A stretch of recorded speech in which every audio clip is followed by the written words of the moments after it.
Hi, this is another episode of the Critical Introverts show. I'm your host, Senor Filth. I'm joined today with the Axiom Paradox, the Benevolent Asshole, Luke Rawlings, and we have a new, member of the show. Do you want to introduce yourself?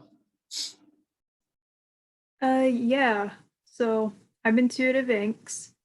I'm an illustrator and artist.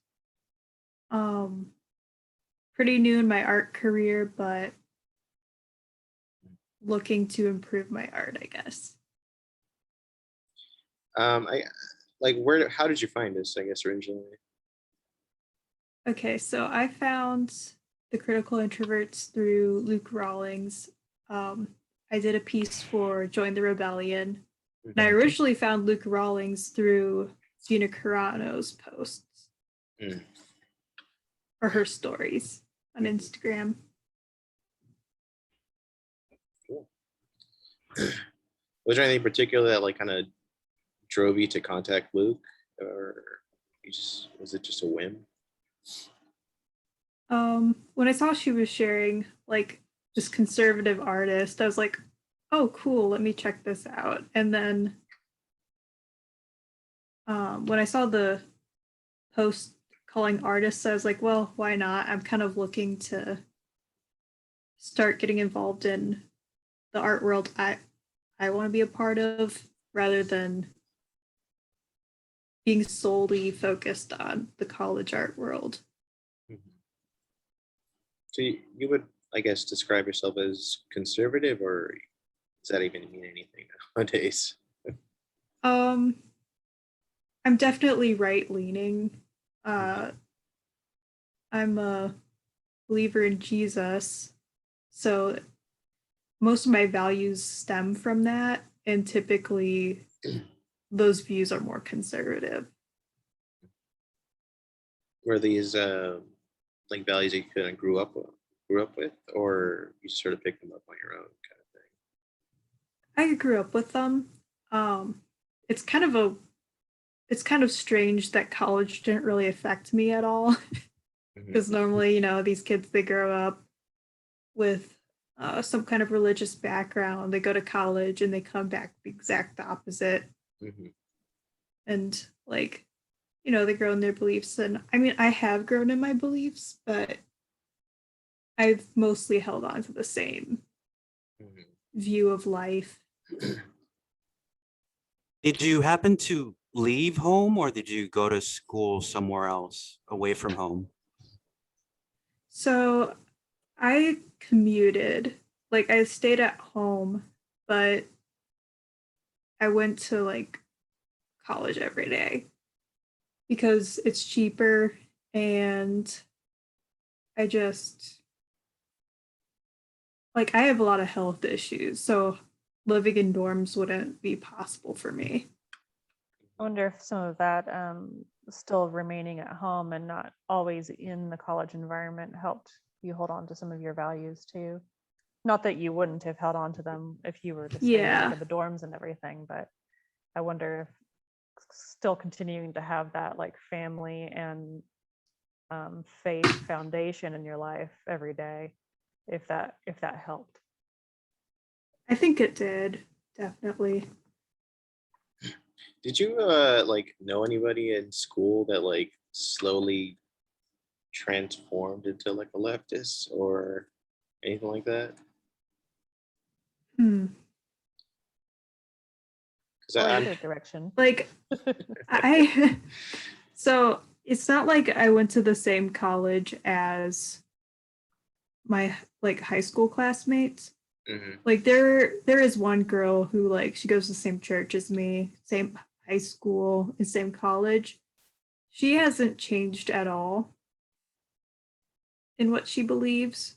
But I do know that in my freshman year, there were a lot of students with similar backgrounds to me that went from oh yeah, some chill person to if you believe this, you are a Nazi sort of person. I've seen people do that, and it's pretty common. When did you start college per se? 2018. That was the Okay. year I graduated from high school, and then I started that fall. Mhm. Like you were just out in the middle of it. Yeah. Yeah, I went to school like when the 2016, when Trump was first inaugurated, and it was like night and day. Like everyone was cool, and then the day after, like everyone just got nuts, and it was like fucking, you know, safe space workshops and shit like that. So since you're a little closer to high school departed, as far as the distance departed from high school than the rest of us, um, Yeah, Gen Z. how was it? How was it in high school? I'm just wondering, like, was there a lot of some of like the agenda and stuff pushed on you all in school too, or? No, so it's kind of embarrassing, but I was in a bubble in a way. So high school, I went to a private Christian school, and like not, I would say majority of kids weren't Christian there, but the teachers were still, they had us actually do this thing called current events, where we'd have this form we had to fill out. We had to find an article and then talk about the article we found. But we had to be really picky about our news sources. Well, that's good. That's good training. Yeah, it was just like doing our own research. What kind of a conclusion? Why do we think it's important? That sort of stuff. And like, they had the typical, Probably why college hasn't affected you as much. Yeah, like you were Yeah. already doing your own research before you even got to college. Yep. And just like, and we learned a lot about like, like, I don't know, I know a lot more about my beliefs than most people my age that are Christians Mhm. do, because I've like just had like Bible classes where I've like studied it. So it's like, I guess my values have stayed kind of strong because of that, but also just learning. There really wasn't any agenda, unless you could say the Christianity part was an agenda, but Well, it if you're kind going of, to a Christian school, that makes sense, though. yeah, It would be part of the curriculum. yeah. And there were some kids that were like liberals, but they butted heads with the teachers a lot, and so they kind of stayed quiet about it. And then as soon as they got out, they went absolutely crazy. I mean, You I said think it one of earlier. the, Oh, go ahead. I was just gonna say, I think one of the best things that they, I mean, obviously I don't know everything that you learned there, but the fact that they encouraged you to look things up on your own and be picky about news sources at a Mhm. younger age, I think is so important, because, people, it takes a long time for people to get there sometimes if you don't naturally do that. Yeah, and even with like the religious stuff, we were still encouraged to like look at the Bible rather than just listening to what people were telling us, Yeah. because it's like Interpretation. come to your own conclusions. Yeah. So that's how schools should be. Hmm. So you said earlier that you had some health problems. That, if you don't mind me asking, what were your health problems that kept you So, from staying there? so I have a chronic illness called POTS. What? I did too. Oh, Postural really? orthostatic tachycardia syndrome. Yeah, they told me I was gonna have to be in a wheelchair for a long time. Oh, that's crazy. Like everyone's got different symptoms when it comes to it, but I've consistently had it since I was like 15. So that's like, I don't know, I've had POTS for 6 years, and If I may like ask, I had to, what oh what no. does what does this syndrome like affect? So it affects the autonomic nervous system. So like the part of the nervous system that when you stand up, I couldn't stand it without keeps all passing your, out. yeah, like so people who have like messed up autonomic nervous systems, they can't regulate their body temperature. They can't like stand up without all their blood rushing to their feet. So some people pass out, some people just throw up. And then there's like everyone has different symptoms other than that.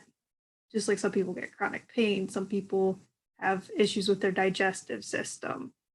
But also like issues with like adrenaline and stuff. If that makes sense. Yeah. Crazy that It you makes guys have sense that to in me. common. Do you think your illness kind of like affected your like faith in it in any way? Oh yeah. It's just like it's kept me really strong in what I believe. It How kept much me is re- it still bugging you? Sorry, I didn't mean to cut you off. No, it's okay. I mean, it's still a daily battle. It feels like every little task is an obstacle. And it was like that's also one of the reasons why I want to get out of college because it's just like it's really hard for me to carry a full load of classes when it's like simple tasks and Yeah. chores like wipe me out. Yeah. But How Yeah. old are you now? I'm gonna be 21 in a month. Mine, So they didn't think mine was ever going to go away. It was around 16, 17 when I got diagnosed with it. And 25, after I went to the Mayo Clinic the second time, they said that I might need to be in a wheelchair, and I started doing P90X, and that kind of got me through it. The constant working out helped me out tremendously. It was hard though because you pass out so much whenever you first start doing it. P90X people pass out in general doing. Yeah. Even if you're already in good shape. Or you holding your breath or something? Oh man. Like, yeah, they say you can like if you get it when you're a teenager, they'll be like, oh, you might outgrow this. But once you're past like once you're in your 20s, they're like, oh, this is gonna be with you the rest of your life. But I mean, there's ways to make your life more normal. At least I have some of it to this day where I'll get kind of lightheaded and stuff. Am I getting this thing that says internet connection? Sorry. You're good. But yeah, it does go away, or you just adapt to it. I think really that's the only thing you can do is adapt, and then if it gets better, then that's awesome. If it doesn't, you know how to handle yourself. It really conditioned me to deal with a lot of stuff for after that was over. Has your condition Mhm. gotten better since you were younger, or it's relatively the same? I feel like I've gotten more resilient and I can handle certain things better. Like in comparison, I am doing a whole lot better than I That's good. was. That's good. That's good. It's real good. Mhm. I guess if you want to like, when I was looking at your art, it looks like it's relatively kind of anime kind of influenced. Has it always kind of been driven through like like a love of anime, or has it sort of evolved? No, actually. So, like, I got into art when I was 8 Mhm. because I got this one book, this drawing book, and it was like horses and stuff, and I was obsessed with horses when I was a little kid. And then I actually hated drawing, but I felt like I had to master it so I could be like the master of horses or something. That was my kid logic. And then Like I Tina? eventually yeah, and it's like my hatred of art turned into a passion for it, and I got pretty good at it.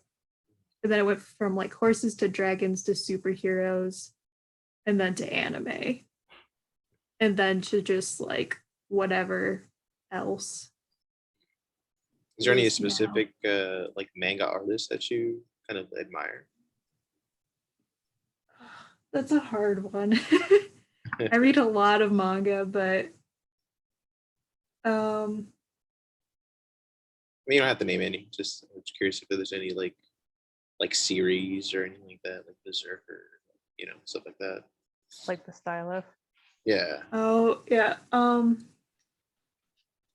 I really like a silent voice.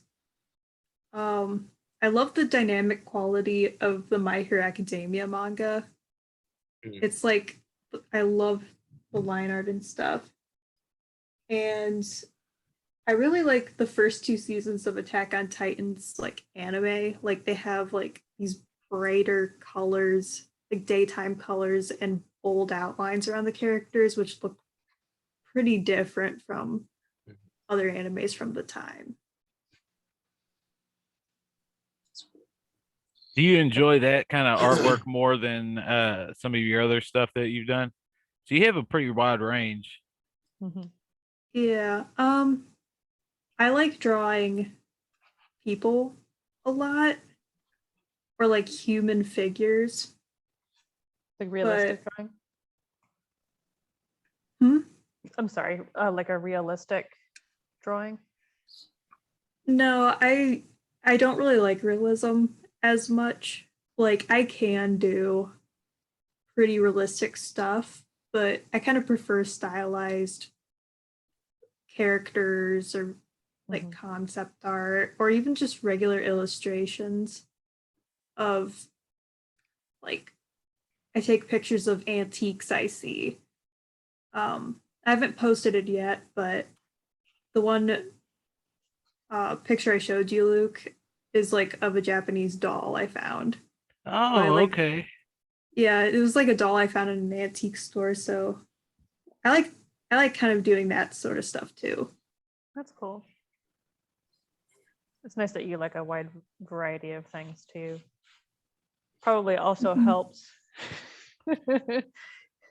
with just like your thought process and everything too. So like a lot of Yeah, people who are very stuck in a certain mindset are very like locked into a certain type of thing.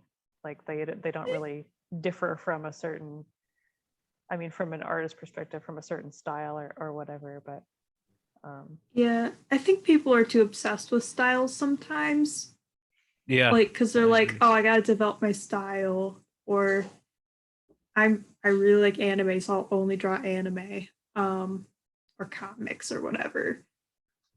And I think it's just like better to just start from like a neutral point and build from there, like doing gesture drawings of humans, mhm. drawing things you're not comfortable with. That's how like college has helped because it teaches you how to think a little bit, like not like the indoctrination part, but it teaches you how to think like an artist. Like, okay, how do I interpret what I see, sort of stuff.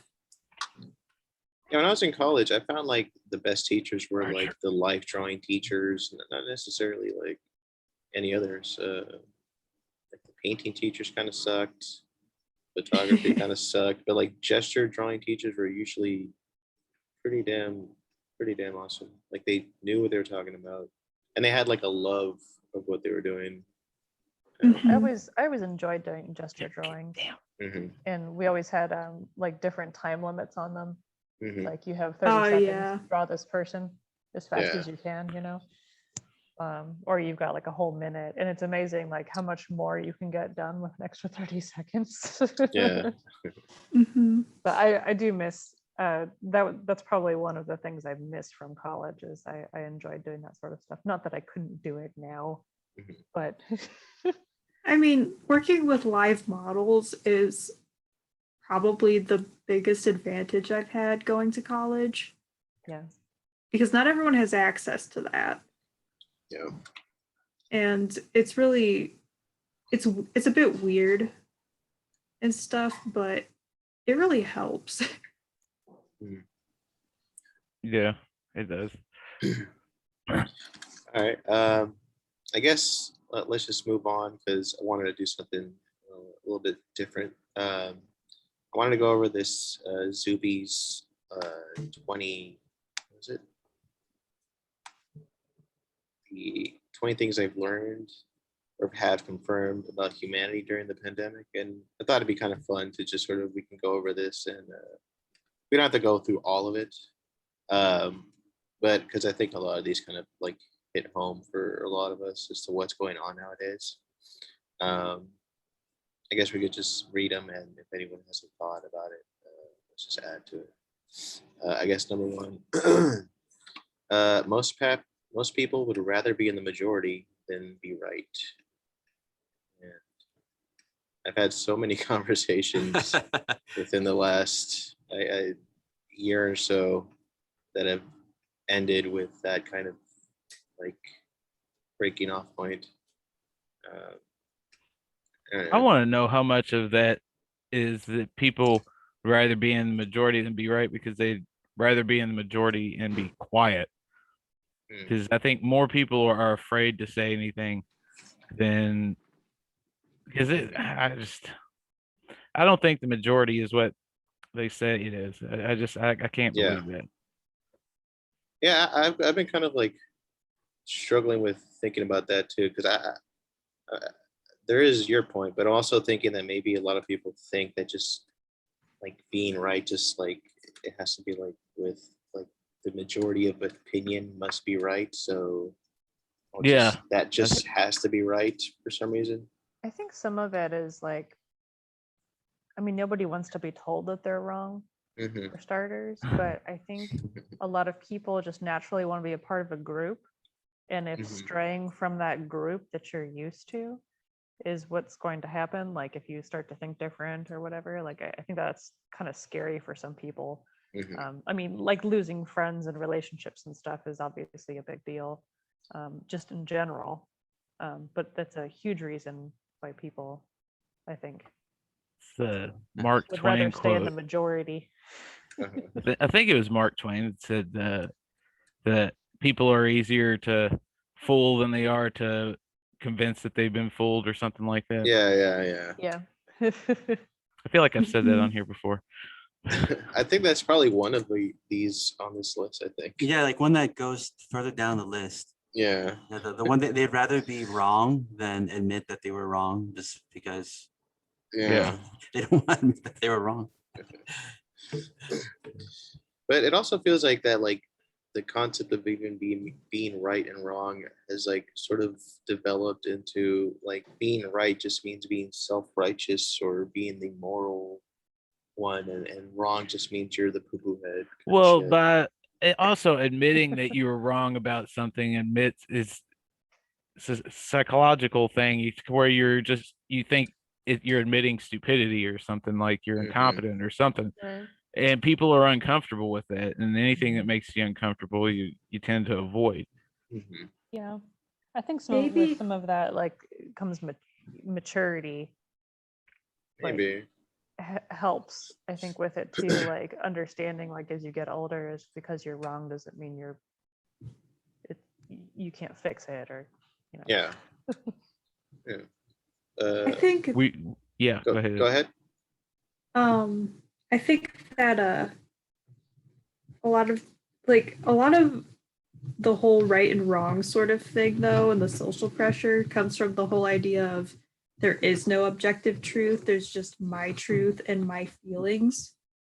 Sort of a thing. And when something that is factually true hurts someone's feelings, Yeah, that's where I don't know. Yeah. People don't like having their feelings hurt. Yeah. I just understand like how, I mean, I've just never noticed past this year that like how much people like associate their feelings with their views, I guess. Like, when it comes to like gun control, like I don't really have that much like an emotional tie-in to the debate because I just know only so much about it. I'm not gonna like defriend people because Well, a part of that too is they've made it so that it's that way. So they've made politics seep into every aspect of your life. I think like with I was just thinking like as far as having an emotional attachment to the gun debate and everything, like it's possible to have an emotional reaction to guns, but also a logical reaction at the same time. Like for me, I wasn't raised around guns. Nobody talked bad about them in my house, but school did a good job of making them very scary. Yeah. And then like my aunt got shot sitting on her front porch, so like that kind of was like, okay, well, yeah, they are scary and dangerous, but it's also the person that was aiming at her. Yeah. Mhm. But she survived that, by the way. That's good. But she, like, you can have an emotional response to thinking about guns, but like logically, gun control, it shouldn't, people shouldn't be taking people's guns because it's bad people that are shooting people, not Yeah. Yeah. the guns aren't floating around shooting people. Every Yeah. dictator in history is unarmed people. Yes. And it's, I mean, and the way that they get people to be anti-guns is like they don't give proper information. Because like most of these lawmakers and anti-gun activists, they don't understand the basics of like certain things. Like they use words like assault rifles or semi-automatic, and they don't even know what they're talking about. So it's like just slowly taking the guns away from individuals. There was a news sorry, I was thinking about the semi-automatic thing. There was this news report, whatever. He took the guy to the gun range, and this guy's supposed to be like the industry professional, right? Because we know how industry professionals are. I think I know what you're talking about. Go on. And so he's like shooting or whatever, and he was just like, this is how you're supposed to shoot or whatever, and it's like a semi-automatic, so he like shoots it and there's like a little gap in between, and it's like, and now this is fully semi-automatic. Yeah, I remember like, that. What? What are you talking about? I think that was And he's CNN just pulling the too. trigger. Yeah, He's just I pulling the remember trigger that. as fast as he can. But like, it's like, what an idiot. It's amazing though, like how much people prioritize like their opinion over fact. When I would be at school and I would hear like people talk about like why guns are bad, I would just like overhear them and just like take mental notes. Like, yeah, that's wrong, that's wrong, that's wrong. Like they would mention like the semi-automatic shit. If you just ask them like what the difference is, they wouldn't know what the hell they're talking about. They would like just fart out an answer that just made no sense. And That's like, pretty much all they ever do now. gun education used to be a part of school curriculum back in the day. Like it got removed, but it's like I think gun education is the thing that we're missing the most as far as people understanding, because once you understand guns even a little bit, they're not scary anymore. And, like it's not this big monster. It's just sitting there ready to kill everyone. There's this guy named I think his name is Maj Touré, I think his name is. He has this thing called Black Guns Matter, and he's a hardcore like libertarian guy, but his thing is that he goes to like the hood and like teaches like gun knowledge to kids and everybody just so they can protect themselves. And he's an interesting guy. I like the mission that he's on, because it's amazing that people don't know. So like I barely know anything about guns, but I do respect the debate. I think they're fun. I enjoy them. I don't have any yet, but I do want to get some, because where I live, I lost all mine in a boating accident. Yeah, I have no idea where ours are. They went missing a long time ago.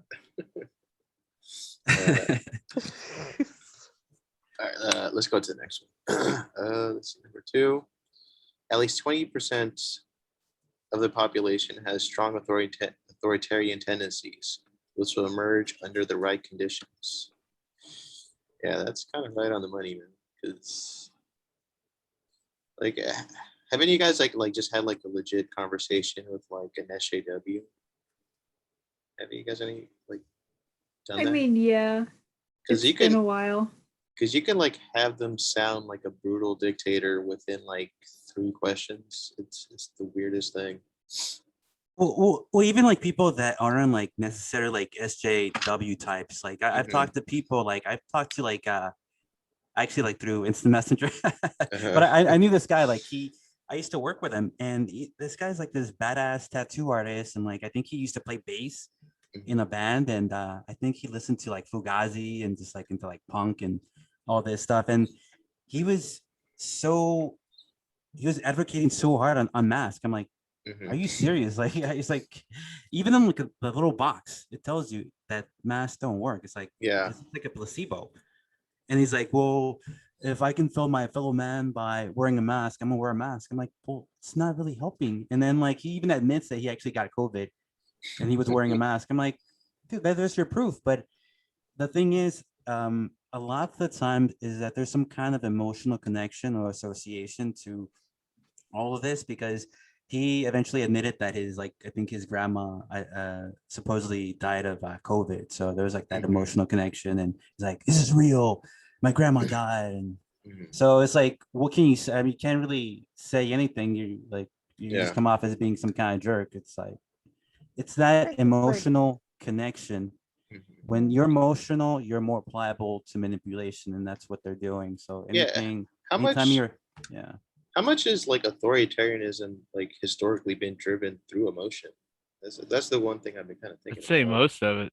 Yeah, because Most of it. it's fear. It's fear. Yeah. It's not so much that they're trying to be an asshole. They think they're doing the right thing, and they're so convinced that they're doing the right thing for their fellow men. Like, okay, you should wear a mask because you're keeping us all safe. You should get vaccinated Yeah. because they're so convinced that they're actually doing the right thing. Well, Mhm. and people also react well to drama. Mhm. So you get people worked up into an emotional state and they want to get involved and stuff. And then also they'll take your side if you spent 30 years building up an entire generation of people that feel like they're owed something and that they're the people to give it to you. And so anybody that goes against whatever they say, you're going to get emotional about it. And you're going to do everything you can to protect that person like they're your family Mhm. or the cause or whatever. Yeah. yeah, I think it's if you're the playing to the emotions and everything with whole authoritarian thing and people suddenly start like snapping at people. Mhm. Um, I mean, it really is like I think that they are convinced that they're doing the right thing. They're not just trying to control somebody. Mhm. There's probably a part of that. But if somebody's been told something over and over and over for years, Yeah. then of course you're going to react a certain way if that's all that you're hearing all the time, which is, I mean, at least in my opinion, what the main goal was over the last like 5 years Mhm. was if we just say the same negative messages constantly over and over about our president, you're going to feel a certain way about him come time to for election and stuff again. Yeah.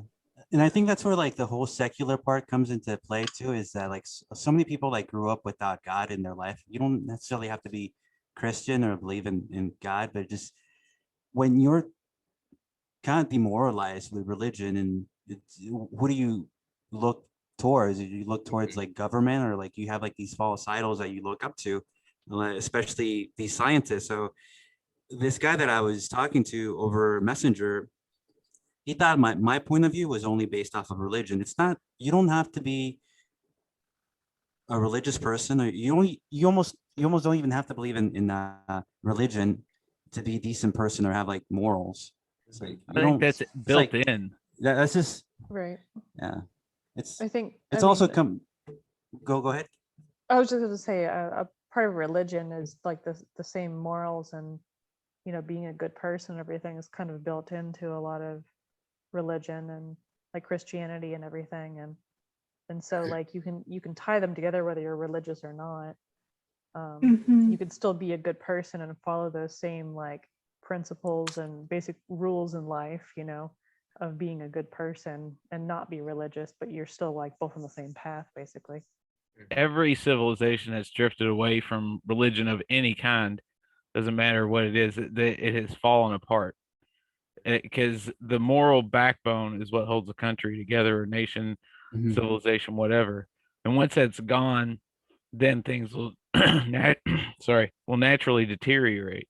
Mhm. Yeah. I mean, and that's what causes more of an emotional state, and then it just feeds into it, and then you have what we got going on now, which is I preview think of things to come I up. think the whole like moral aspect of things still stems from like a religious, some kind of religion, because if humans just came up with something like, Yeah, I mean, it would be brutal, it would be tribal, but religions and spirituality has been a part of like since the beginning of time, Mhm. because I And think it's just a natural thing for us to like need something to like give us direction. Yeah. Yeah, because I've, I grew up Catholic, but ever since the whole priest pedophile stuff, I kind of drifted away from Yeah. that. But It was but ever since then, like I kind of drifted away from it. But I'm still relatively pretty agnostic. But this last year, I've kind of like, since I noticed like so much similarities between like the left in general to like maybe like the religious right, I'm kind of like conceding to think that maybe like on a cultural level, like some religion is probably needed to like guide people to like keep sane. Maybe, I don't know, but I don't know. well, people That's know. fair. Yeah, well, people know what's right and wrong, and like remember, like we were talking with Nate about the whole moral relativism. Yeah. So people know when they're crossing the line, Mhm. and then like when it comes to religion, like the Ten Commandments, like or like a good example, like moral of Mhm. something that you can follow. Like, what's wrong with honoring thy father and mother? It's like what's wrong with Yeah. Right. It's like, Yeah. but people always they think of, but now because of like the media and all that stuff, like they think when they think of religion, they think, oh, you're brainwashed. Oh, there's all these Catholic priests doing this and that. It's like, Yeah. well, that's them. That's somebody else. Like you don't have to. That's not you. It's like we're Yeah. talking about the ideas. Yeah. And, Having religious values, Christian values, doesn't mean that you're one of those people that's doing something awful. Like there's bad Christians, there's Yep. bad everybody. Yeah, there's bad people like in anything. It's just that what's wrong with I don't know, not stealing. That's like another one, right? What's like another Right. commandment? Yeah. It's like what's wrong with not stealing from other people? It's like Not they attack murdering. religion because religion guides your moral compass, Mhm. and that's the root of all of it. And that's, I think the attack on religion is gonna get a lot worse pretty soon. I have a feeling. I think Yeah, I think so too. when you remove religion from a lot of people's lives, I think that, like I was saying earlier about how people always want to be a part of a group, Mhm. I think that people still strive to find that basically higher power to follow. And so instead of following Christian values, for instance, they're following government values Mhm. or what they're being told by somebody that they deem as being more powerful. yeah. And the Um, thing with government is like so self-indulging. It's like so like it's all about the person. It's not about anybody else but yourself. It's like, oh, here, like claim that you're disabled and here's some money. Like Yeah. like run over somebody and I don't know. I don't know. Like there's always somebody with that disabled placard trying to run over somebody. I don't Yeah. know. By removing religion and moral standards, it allows them to get away with doing a lot more, because if they can make you feel like any of your little quirks or things that would be ashamed of any other time, like if they make you feel like that's okay, then you're going to be inclined to think, the things that they do that wouldn't normally be seen as okay are okay. Mhm. Does that make sense? I'm not wording it well. I think I got you. Yeah, I think so. just wink. Yeah.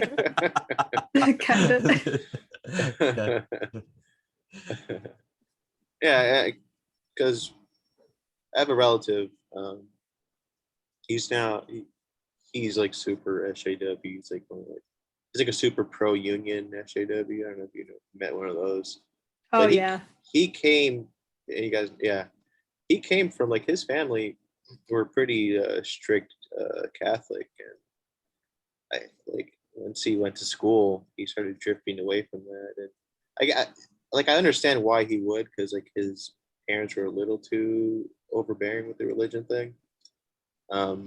But now like he's totally flipped, and like he's, I would say, even like more religious about like his political views than ever, and like Yeah. and he's just like he's changed. Like he's just not same, just fun person that like I knew from back in the day. He's kind of like resentful of his upbringing, right? I do get a feel from that. Like it's kind of a hard topic to bring up, but like when I do talk to him, like, I do get a feel of that. Yeah. I always wonder when people do such a dramatic shift and change and stuff in their values and just everything in life. I always wonder, like, because I like thinking about human behavior and observe people's behavior and everything. Like I always wonder what sorts of things have happened to people along the way, like because everybody's experiences leads everybody down a different path. So it's like there could be something other than religious, you know, something unfavorable happened with somebody who was religious or whatever, you know, that so somebody strays, or, you know, it's interesting, I guess, human behavior and studying it. And I think that what's really unfortunate about what's happening right now, like in our society, is that because people are trying to play to people's emotions so heavily, as far as like liberal agenda and everything goes, like they're just taking advantage of all these people. Oh, you feel less fortunate, something bad's happened to you, well, let me take care of you. But it's not for them wanting to help those people. It's there's something bigger that's going on, because like as far as we go, like us not being involved in politics directly and everything, like we're not benefiting from anything here. We're just kind of along for the ride, you know, like, sure, give me all the handouts and everything, I'll take those, you know. But you know, the people who are actually making all the rules and everything, they're the ones living in the mansions and making all the money and the insider trading and all of this sort of stuff, you know, like you don't mean Eating the ice Bidens, cream. do you? Eating fancy ice cream. Yes, lots of ice What cream. about $500 ice cream? She's marvelous, though. I love her. She's great. Oh yeah, she's just delightful. I love that thing that she did, where she did like an interview, and she made like that, like, we're gonna say open Biden. Do you remember that fucking weird moment? And she laughed. Yeah, it was so it was such a creepy. She was like drunk or on drugs or something. It was a really creepy video. I love that moment because like she genuinely thought that terrible joke was hilarious. And yeah, because I think she was the only one there. Laughing to herself. Oh my god. Like you have to like be someone that like worked in government and like been so like just uptight so long to like think that piece of shit of a joke was hilarious. That's why I just love that moment. I love that. What about the time she's like, "Oh, thank you, thank George Floyd for his sacrifice." Oh yeah. That was a funny joke too. Thank you for your sacrifice. I guess he was, religious in some way. Yeah, I guess. Not the guy that we're thinking of though. I guess let's go to number 3. Let's see. Fear of death is only rivaled by the fear of social disapproval. The latter could be stronger. I don't know. I think that right now that's true, but people haven't faced the fear of death here anyway. I mean, people don't know how hard things can be, and Yeah. I think that that's gonna change after it's too late, if you know. But Yeah, I think a lot of people, like, unless they've come from a Cuba. country where, yes, like Cuba, like unless you've come from a country where you're actually facing that as a possibility, where unless you've like gone to war and served in the military and stuff, like you don't understand, or I mean, some people can without having those sorts of things, but like the fear of death really. you guys know who Yeonmi Park, I think. I was about to bring her up. Oh, she that Oh my that gosh. defected Yeah, North Korea girl. Read her book. Oh my gosh, dude. You will never feel like you have it bad in your, I mean, anytime you feel bad about yourself, feel bad for yourself, just think about her story and you will not, you will feel like a big wimp. I've only heard of her. I haven't, like, I know Jordan Peterson, I think, did an interview with her pretty recently. She was on Timcast also. Oh, really? And she has her own YouTube channel. And I think the craziest thing, or the biggest eye opener to me, besides like them not knowing what love is or having like a concept of like your favorite color, like the biggest thing that hit me was she said she would rather, like, starvation's the worst thing ever, and in her experiences she would rather be raped than starve. Wow. Like, and that's just how bad it is, and in survival is like the main thing. Did she explain how she was able to get out? Yes. Yeah. Man, she dropped out of the fire out of the kettle into the fire. Is that how it goes? Out of the frying pan. Out of the frying pan. Yeah. There we are. I've heard of her, but I haven't had the time to check her out. And then she even says that she feels like she can't complain because she didn't have it as bad as some other people. So I mean, geez. Korea is insane. Yeah, but like, I think a lot of this social disapproval thing, this fear of it, I think most of it is driven through social media. I think it's like the SJW types. They're like heavy into like Twitter and Facebook and shit like that, and they're really like social media driven people. Yeah. Like, I think what people think in private is different from what they actually say in public. It's kind of like when people get up on stage and they have to do like public speaking, they're like afraid of what people might think of them. And I think that's the fear that maybe he's talking about, like people just having eyes on you, and if I say this, the Black community is not gonna like me, or they're gonna come down on me, or if I say this, Hispanic people are gonna say this about me, and I better be careful like what I say. So they don't really say what's really what they really believe in. They just say what they have to say for social approval. Fear of death or social disapproval, fear is still driving everything. Yeah, fear is fear, and they're utilizing it to the best of their ability. Yeah, but it feels like high school all over again. Like, yeah, that's like the first, like I think on the first episode I said it's that the weirdest thing. It's like I didn't care about fitting in high school, so it's like I didn't either, even though like back in high school and my earlier days I was more liberal. But I didn't worry about fitting in school. I just thought it was like lame to like be, with the crowd. Like, I thought it was just generally cooler to kind of do your own thing. And well, it seemed like you had to like commit to that identity too. And instead of like really just appreciating like a wide range of different things and different topics, like especially for me, like I was obsessed with music. Like I would like a wide range of like music, like rockabilly, ska, punk, bossa nova, rock, Latin type music. And I wasn't gonna just dress like one way. I just like dress how I wanted or whatever I felt like wearing. But But Yeah. I feel like you just said, like, some people just commit, okay, I'm just gonna be punk, I'm just gonna be rockabilly, and that was it. That was like my whole identity. I didn't want to like just commit to that. I just wanted to like be able to appreciate Yeah. everything. You know, it's good. If it's Yeah. good, it's good. I kind of had that same Mm. approach like in high school. Like I just wore what I liked. So one day I looked like a skater, next day I looked goth, the next day, you know, like Yeah. it was punk and Yeah, that's what grunge the next. Like it just yeah. didn't really matter to me. I was just like Yeah. I liked a whole bunch of different things. I think in high school I cared way too much about what other people thought and was way too insecure. Ooh. Yeah. You're a popular guy in high school, or Me? yeah. No. I mean, I was kind of like an ambassador between the nerds and the popular. I could communicate with both sides, but didn't belong to You're either. probably like one of those guys that used to beat me up in high school.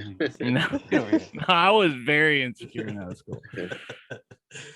High school for me, like it didn't really feel like there was like the cool. It just felt like there was like maybe like a few people. Like if you were a girl that was popular, it was mainly like the girl that was super attractive that all the guys wanted to bang, and same thing for the girls. Like the popular guy was just like the hot guy, but it felt like everyone else was just, you know. Whatever. Like, I can see why you would Yeah. think that I was one of the popular guys.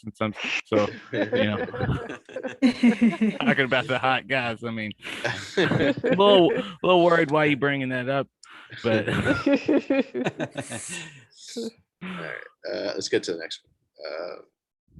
Let's see. Propaganda is just as effective in the modern day as it was 100 years ago. Access to limitless information has not made the average person any wiser.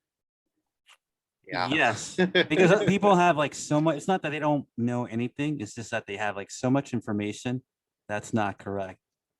Yeah. And that's the problem. They think everything that they know is correct, but it's not. It's just like a lot of propaganda. And and propaganda is even more effective now just because it's constantly drilled into your Social head at every media. turn. Yeah. Yeah, social approval. Yes. social engineering. Yeah. Yeah. It's Mhm.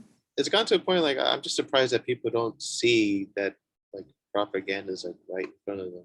You know, It is weird being on the outside of it. like, Like once you get there, you know, and it's like, how do people not see this? yeah. And then so you got the people that are getting all the wrong information and believing it blindly. And then whenever you realize that you can't believe everything blindly, you have no idea what you can trust or believe anymore. Yeah. Yeah. It's I mean, I question everything now. Yeah. And but that's good though. Like that's what people should do. Yeah, and I think too you can read all the news that you want and from both sides, one side anymore really doesn't matter, and you can draw your own conclusions. Like, all right, what are they really trying to say here? What's the end goal? What There's also like, what are they not telling me? Because that's probably you can more fill in the important than what gaps they if you are. really think about it. Yeah, it goes back like one of the first episodes. I talked about Jason Seiler's painting, like amazing painting of Biden and Kamala Harris. Yeah. Or is it Kamala? I can't remember. But yeah, like the painting looks just like a photograph, and you could never tell. Like unless I told you, you probably think it's like a real photograph, but it's a painting.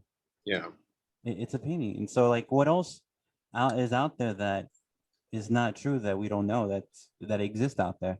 Yeah. There's got to be a lot of things. The deep fakes are really crazy.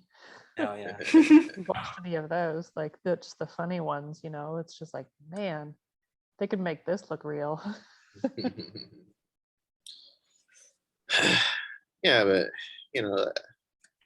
I thought that propaganda was something that you could just spot out and like laugh and then just Almost like ignore satire, it. huh? I know. Yeah, Just to be yeah, like, oh yeah. yeah, that's over the top. Yeah, that's.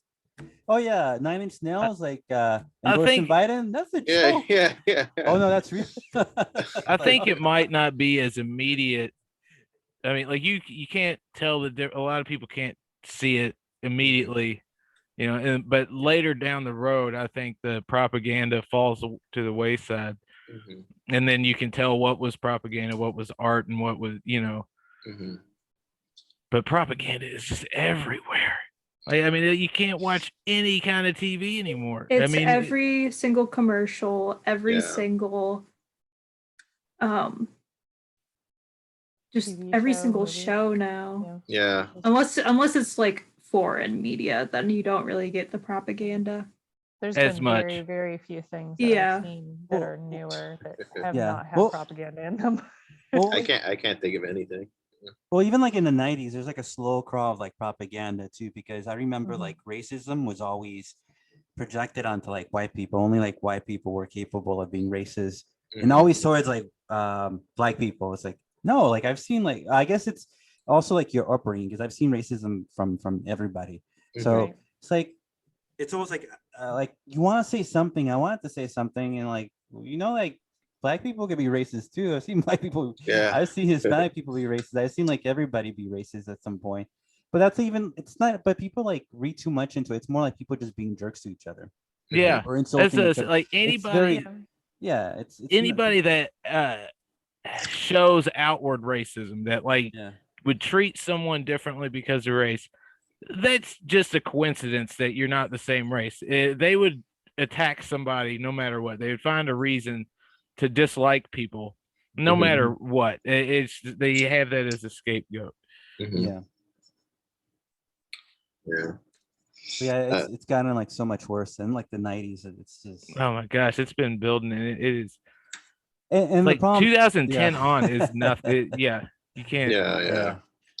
It feels like propaganda is like turned into like product placement nowadays. Didn't one Yeah, of y'all say that? yeah. In the I think chat probably. too? This But, scene yeah. brought to you by Biden. Yeah. The new Nikes. Oh, Kamala Harris loves them too. Kind of shit. Like Next thing it's just you know how annoying now. you know how they took Aunt Jemima out of like the pancake box? Now they're Yeah, gonna have yeah. like Uncle Joe on the box. There you go. There's only gonna be like one brand of like pancake mix. It's all gonna be Uncle Joe, because we're gonna turn into like a socialist Yeah. utopia. I wonder if like Aunt Jemima packaging, like, is that going to be worth like that's got to Oh, be a no, I know, collector it's thing not. nowadays, Yeah. right? I don't know, but I got a bottle and it's got her on it, and there's like a quarter of the syrup left. And I'm thinking about just putting it on eBay, like partially used bottle of Aunt Jemima syrup. I mean, like, and that's the thing. Like Aunt Jemima, it's like so racist that they took her out, because I mean, that's like what you want to think. You want to think of like a motherly figure, sort of like Yeah. depicting like a pancake box, and now it's like No, generic. There's a no there's- birthing person figure.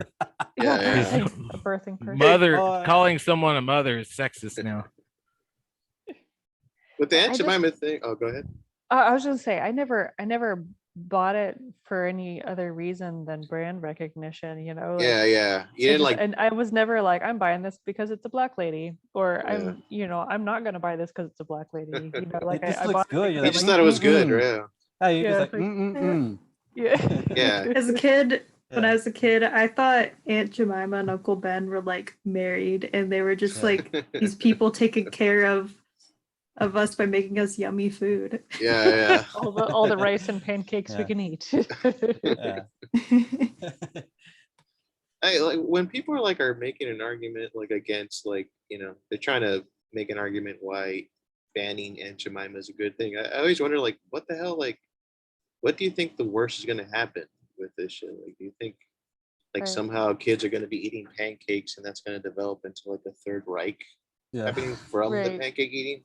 Yeah, I just have I no don't idea. know what Yeah, are they trying to protect. Black kids are turning white from eating pancakes. Yeah. What's happening to my skin? I- They start growing like I- Hitler mustaches. Yeah. like I understand where they're coming from. Mhm. Like, oh, the like having Like a black like a woman. like the post-slavery United Yeah, States yeah. where like black women maids or caretakers. Yeah. Like, I get that, but you also have to realize that Mickey Mouse is racist. Like Yeah. cartoons is racist. Like Yeah. they stem from minstrel shows, Yeah. and it's Little like white gloves. you kind of have to just accept that little bit of bad with the good. Yeah. I mean, it's like part of the past. It's like if you have in your own past, if you've done something that you're not proud of, or you wish you hadn't done and had gone differently, you can learn from it and make your life better afterwards and not repeat the mistake, or you can dwell on it and doom yourself to repeating it. Yeah. Well, I mean, that's what, like, Dr. Seuss, for instance, like, people were trying to cancel him, but Didn't they?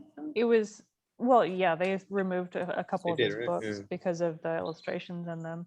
Uh-huh. But when he did them, he didn't draw them to be racist, but he Yeah. realized that what he had done was drawn racist cartoons, and that he then changed his style after that because he didn't want to come across that way. So, like, he made a mistake and he corrected it. Yeah.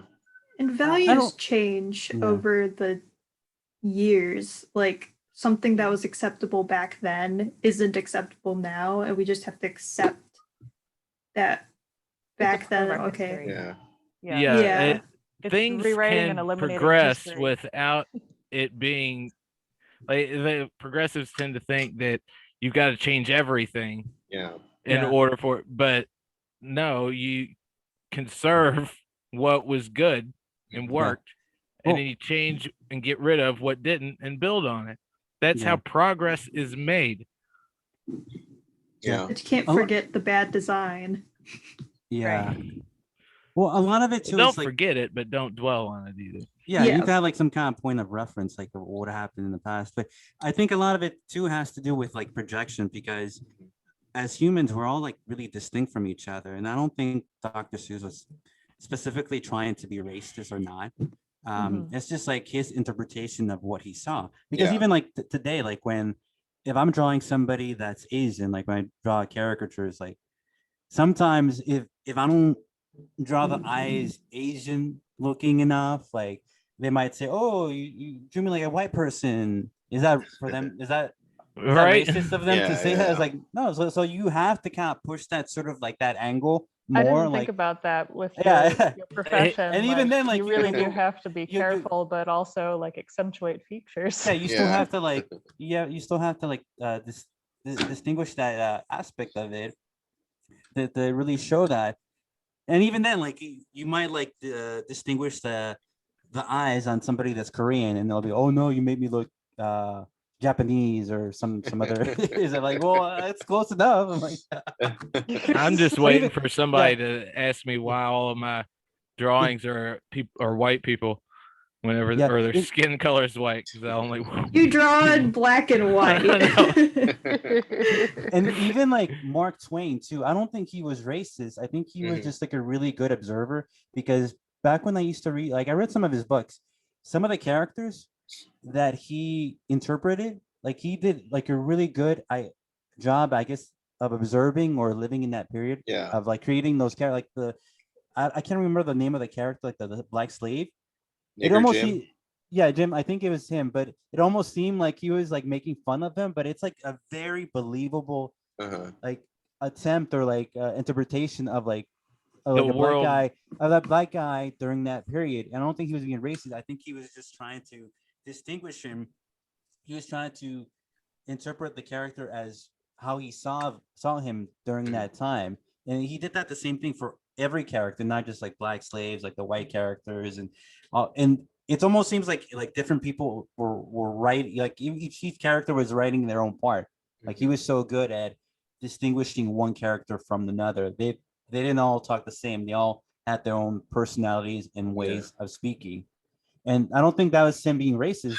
And anybody that says otherwise, I think they're just projecting, because maybe they don't want. Yeah, it's all projection, really. I think like even the claim of something being racist doesn't mean anything nowadays. It's almost like I want everybody to just keep calling everything racist, because eventually nobody's going to think anything's racist. Let's just get rid of this as an issue altogether. That's a good point. Because for example, like there's Speedy Gonzalez. I'm pretty sure you guys know Speedy Gonzalez, the Looney Tune character. I think he's like banned now. Yeah, but when I was a kid, like me and my dad loved watching Speedy Gonzalez cartoons, and like Mexicans, they love Speedy Gonzalez. Like there's even like a live action movie of Speedy Gonzalez. It's the weirdest thing. But- What? Yeah, I don't yeah. believe you. I swear to God. Yeah, I don't know if I'm buying that, buddy. Do I you know what I'm gotta look it talking up. about? David, do you know what I'm talking about? Do you know about this live action?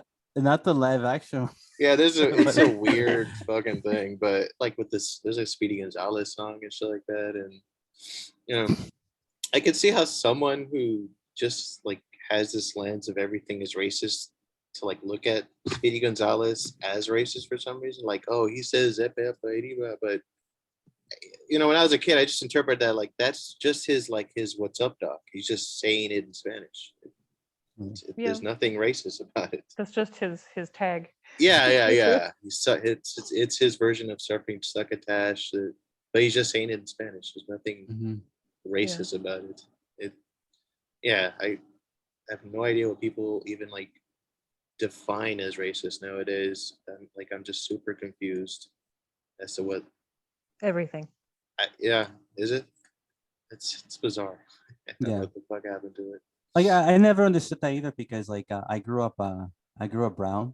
Like everybody else, like in my family, they're kind of like more like lighter complected. They're kind of like different shades, but like they're like more lighter complected.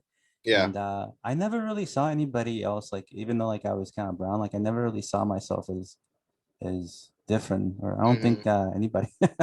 I don't know. I saw everybody the same way. I guess I didn't see it like, oh, it's like you're a different color. Like I just saw people as humans. I mean, yeah, like me growing up, like I'm white, but I had black friends, I had Asian friends, like but I never saw them as that. Like they were just my friends. Like I grew up with them, and we were friends. And then one day somebody pointed out to me that they were different. I was like, okay, what does that matter? You know, like Yeah, I had a friend. I don't really talk to him anymore, but like it was a joke that like we never knew what his race was, and we never cared. But, like we would ask him, and he would like change it just to fuck with you, like, "Oh, I'm Brazilian." This like Yul Brenner. If you've Yul? ever heard of him, there's this old actor named Yul Brenner, and Sounds familiar. he's like the main dude in the old Magnificent Seven. Okay. Yeah, it's okay. But he would like every time they interviewed him, he would be like, "Oh yeah, I'm part gypsy," or "Yeah, my uncle was Japanese," or he would change his story every time because he looked vaguely ethnic, but and he was able to play like he was able to pull off any sort of like race in the movie he was in. It was pretty fun. It's weird too because like a lot of people too kind of confuse me for like being like Indian, like is it Hindu or like from India? And like I remember like one time this one Hispanic lady, I think she was from like Mexico, from DF, Distrito Federal, and then I was talking to her in Spanish. I'm like, hey, ¿cómo está? And puedo dibujar tu niño? And then the kid sat down, and even though I was talking to her in Spanish, all of a sudden she's just like looking at me, like, and she's telling her son in Spanish, like, look at mira el muchacho, él es de la India, mira, está dibujando. So she was saying like, oh, look at the guy, he's from India, even though I'm talking to her in Spanish, like, so she was being racist, even, but it just, I don't know, it just made me laugh. With Mexicans too, like they're like kind of like weirdly like, I don't know if they're serious racist or they're just joking racist, but like light-skinned Mexicans, like they kind of like look at dark-skinned ones as like kind of hillbilly in it. Almost kind of like peasants, like second class. Yeah, so I wasn't sure. Yeah, they call them indios. Indios, I wasn't sure if she was joking or just like being funny, but like I've noticed like they're a little bit more kind of act like elite or kind of like upper class, like, especially like Mexico City or DF. They're kind of bougie, more proper, kind of like the like English versus like the American, kind of like we're more proper. We're from Mexico City. Speaking of, go ahead. Oh, I'm sorry. No, I was just, I mean, we're kind of like going down a rabbit hole, but that's okay. I mean, I'm obviously white, but my whole my whole life, I've lost count of how many times people have assumed I'm Asian. Mm. Like even when I was a little kid, I've had like other little kids were like, "Are you Chinese?" I'm like, "No." Yeah. And like even in college, like I joked around with one of my friends, like, "Oh yeah, people assume I'm like part Asian or something." And like the one girl was like, "Wait, you're not?" And I'm like, I don't even look it, but it's just strange. This Okay. reminds me. Did you guys hear about that weird Ollie one- London. the one guy that like turned into a Korean dude or something like? Oh yeah, that was Yeah. Ollie London. he identified as a Korean, so Yeah. he did a whole bunch of Yeah. plastic surgery. That was the strangest. He's just And- looking for attention Yeah. because he Yeah. married a cardboard cutout of Yeah. Jimin, and now he named himself Jimin. He's got Yeah. more problems than. And Anyways, what's isn't? Oh no! Finish what you're saying. I was gonna say something. I'm not racist, but like, what's funny about racism is is that Preface like that every racist says. No, Not it- racist, but it's funny because most people are attracted to like the opposite of who they are. Or if a girl has like a upturned nose, they'll want like a turn that nose that's like the opposite of that. Or if they have like a wide nose, they'll want like a pointy nose. Like people always want the opposite of what they want. Yeah. Or who they are. Or like maybe like a white guy or will want like the opposite of like what they look like. Yeah. Or like that jungle fever. kind of the stuff? jungle fever, Yeah, or yeah. like or the white girl might like like a darker guy, like a black guy. Yeah. Or, it's always like we find the differences in each other. Like we appreciate Mhm. those more than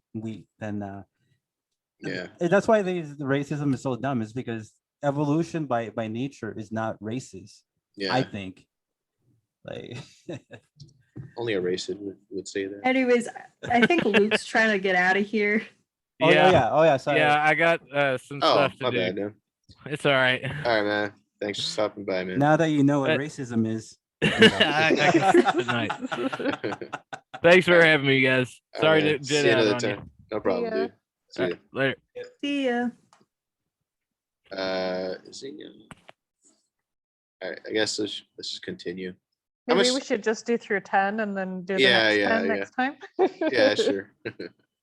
I'm on number 5, I think. Yeah. Yeah. Anything and everything can and will be politicized by the media, government, and those who trust them. Yeah. I Yeah. think we've already even covered Yeah, all I think that. we touched on that, but we can. Yeah. Like Yeah. it's so bizarre that like just wearing a little piece of cloth has become like this fucking divisive debate. And it's the stupidest thing.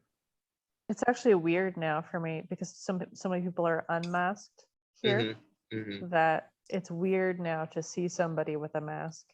Yeah. But like for a long time, it was weird to see somebody without one.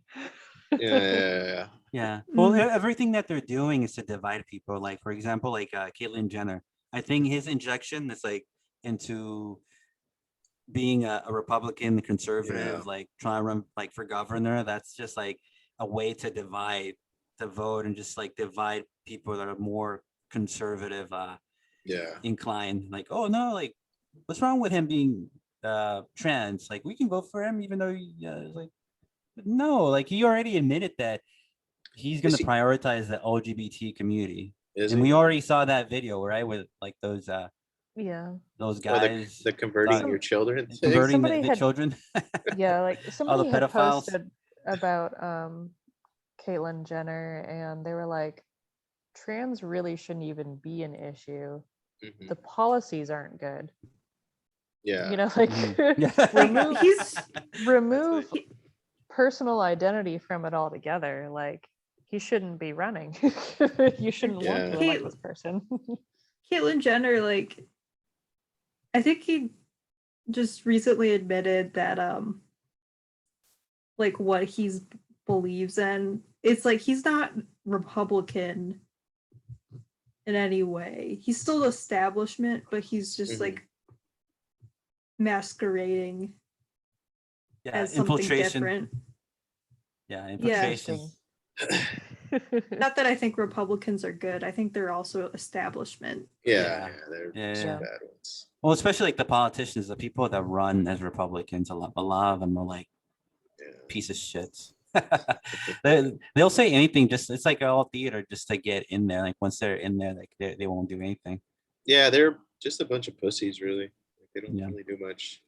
Yeah, I Mm. mean, they normally just Yeah. roll over and take it. Like it's just Yep. the left comes Slap, at them slap. and they're like, all right, sure, I'll Yeah. go along with it. Yeah. They're all on the same side, Yeah. or Yeah. a majority of them are globalists. Yeah, that's true.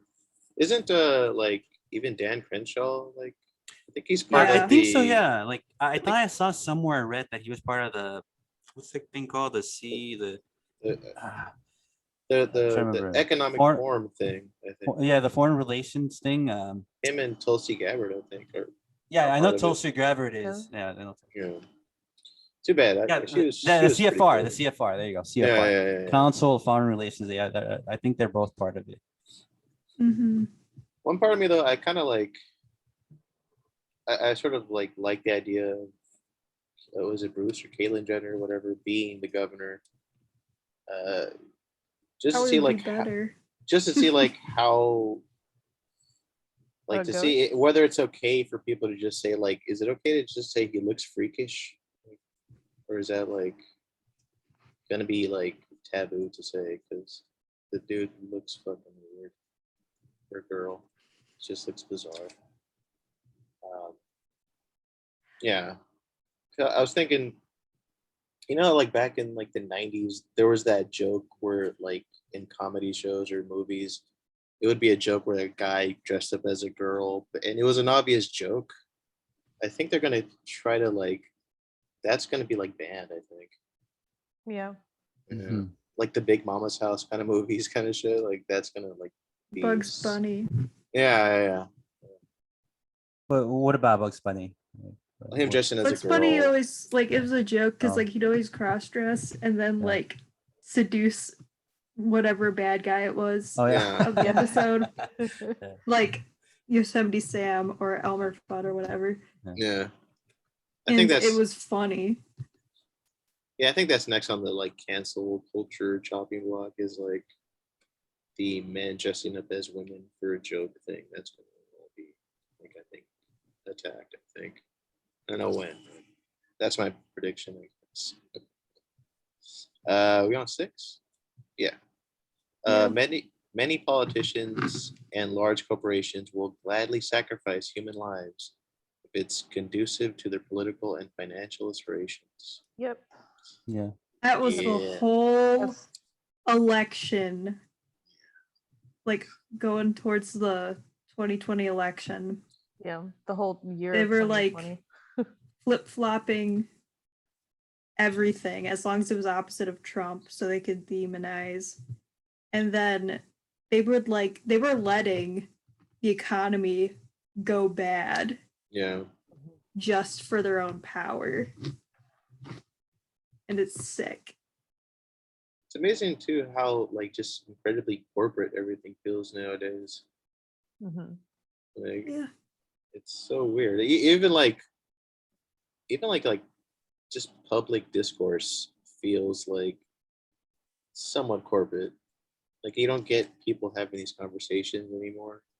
Like you just Mm-mm. everyone feels like they're on edge and like fucking HR is watching them or something like that. Yeah. It's so bizarre. Everybody's Well, lives are being micromanaged. Yeah. Yeah. Well, that's kind of like how I felt too. Like when I was working, like even like a few years ago, like when was it? Like 2013 or 14. Mhm, I was doing a lot of conventions with like a group of artists, or like a company. mhm. And after a while, I don't know if they made us sign something too, like that you have to be careful, like the things that you could, like you couldn't be like politically incorrect. You have Yeah. to be like very, it's almost like you were working all the time. And the problem with that was that when we were traveling and doing these conventions, we're doing it by car. So we're like traveling like kind of like all over the US. Yeah. And we were like around each other. It was like a group of like 6 of us or 10 of us. So we were always around each other. So like, what do you expect? Yeah. And I know like there's like a few times I got in trouble because of that. And that's part of the reason why I don't work for them anymore. But it's just so they're such hypocrites because they would say like things are like a lot worse than like what I would say, but it was a way of them just weeding out people they didn't want there, I guess. Yeah. Yeah. I think it's messing with people's just like genuine like friendships because you can't really be yourself anymore. Yeah. Really. Because like all my friends, like, we would like just bag on each other, make mom jokes and shit like that. Yeah. Now Yo, it mama. feels like that like corporate HR world is like seeped into it. It's just, Yeah. it feels weird now. Yeah. Yeah. Like just talking about Even- girls and shit. Yeah, and even like when I used to work at I don't care, at SeaWorld, like it was something I said outside of work is what got me fired. So Like not- stupid. Not on the clock. Not on the clock. So it's almost Yeah. like the whole politically incorrect I guess dictatorship of people controlling you through politically correct speech. Like that's been going on for a while because that was like back in 06 or 07. Yeah, 06. Yeah.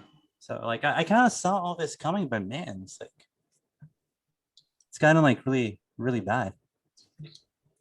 Yeah, like I can't remember like the last time I've gone to a party and like everyone was just like, ball busting each other and shit like that. Everything feels so like, oh, how was your day? Oh, that's good. Work was good. So censored. Yeah. It's Yeah. It's like we're already living in with North Korea. Yeah. Oh, you got the shot. Master that's Biden good. is so good. Yeah.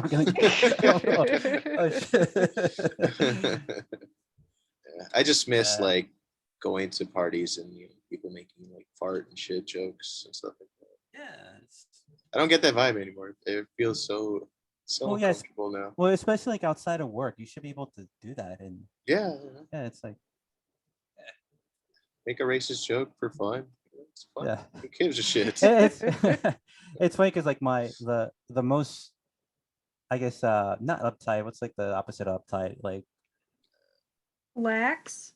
Yeah, the most the more relaxed, like my friends that I've had that were like they would crack like racist jokes, but just like more kind of that's just like how guys, especially guys, that's how guys are. That's the thing, like that's how we get along, and that's how we check each other, and that's just like what we do, and we can't do that anymore. It's like, and I remember like one guy, he was like I think from Laos, and I think he escaped communism too. I think I don't remember correctly. I think his country was invaded, like it's turned to a communist country too. But like he was really cool. He was like really, like he would say like really racist things, but that's just like what we did. It was funny.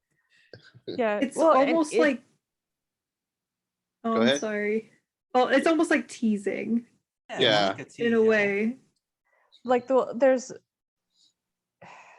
a way you deliver that sort of stuff too. Like you can do the racist jokes and pick on people and everything, like as long as everybody knows it's in good fun.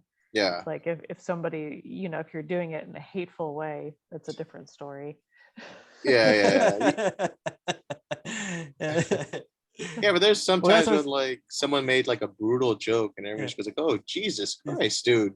But you still laughed, you didn't like, because I mean the guy, because you'll be made fun of, like if you start crying or like somebody gets offended, like, oh, you're just a little bitch, right? Yeah. So it is true. So no, but like as a guy, we just gotta take it or like come up with something.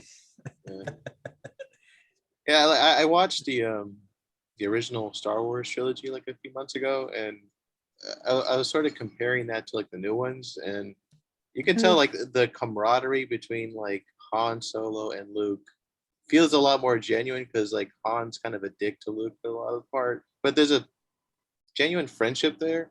With the new movies, what are the two guys?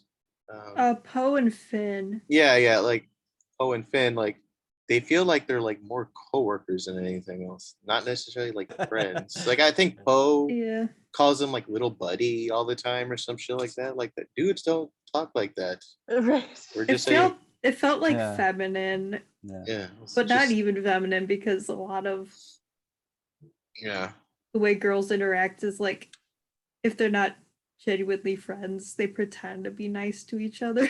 Yeah. Yeah, girls are so funny, man. They're so catty. They'll say something like, "Oh, girl, your shoes look nice," and then like they'll walk away. It's like, I can't believe that bitch wore those boots today. So funny, man. They're like so entertaining. Yeah. Yeah. Oh yeah. Larry Elder's gonna be running for governor. That's good. We can move on to the next one. Here we go. All right, let's go to the 10 and we'll stop. Number 7. Most people believe the government acts in the best interests of the people, even many who are vocal critics of the government. Yeah, I've never. I'm guilty Yeah.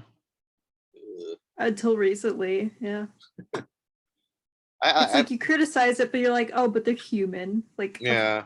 they still like. We just disagree on how things go. Yeah. Yeah, I can see. Yeah, I mean, I definitely used to think that. Mhm. It's been a while since I thought that way, but yeah, once you realize that they're not actually trying to help you, Yeah. it's about something else. It's like you have to read into everything. Like so they want to give me free money for A, B, C, and D. Mhm. Why do they want to do that? They're not trying to be nice to me. They want something else. Yeah, yeah. They don't know me. They don't have any personal attachment to me. I'm just somebody out here, you know? Yeah.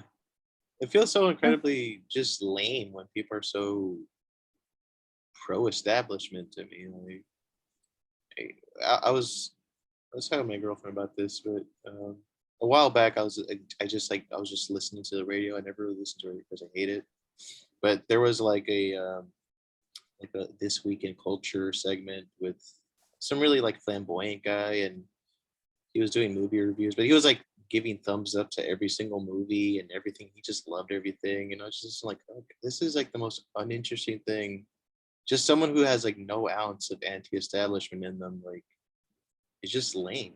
Like, I don't find it interesting at all. You should Mm. be critical of something. Yeah. You know, like everybody has their own tastes, and you may in general think everything's, decent, Mm. but there's pros and cons to everything. Like there's good and bad parts. So Mhm. Yeah. yeah, if you're going to be somebody who's not going to actually try to rate things, then Yeah. you shouldn't. That shouldn't be your job. Well, Hey. like Go ahead.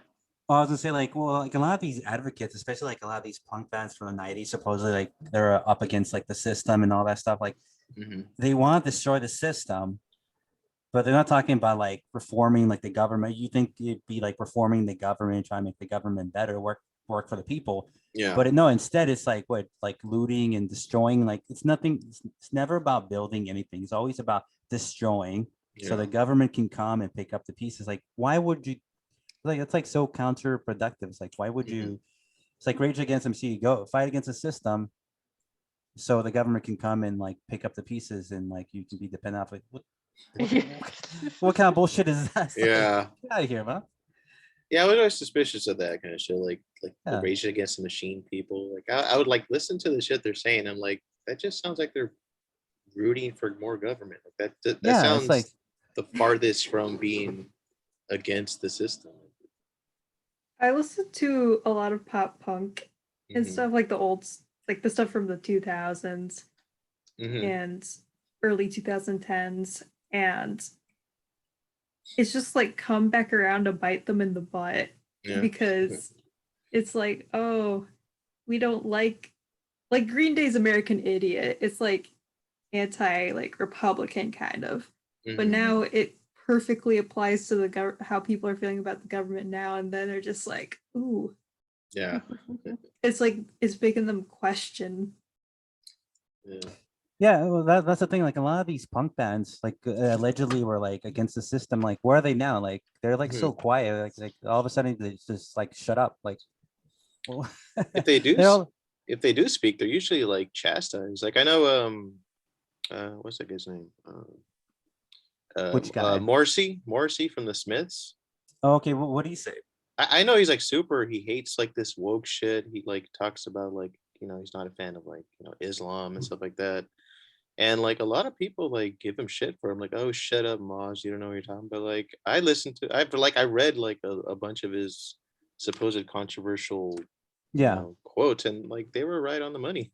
yeah, And I don't know. yeah. I think even recently, um I think his name is Roger Daltrey from The Who.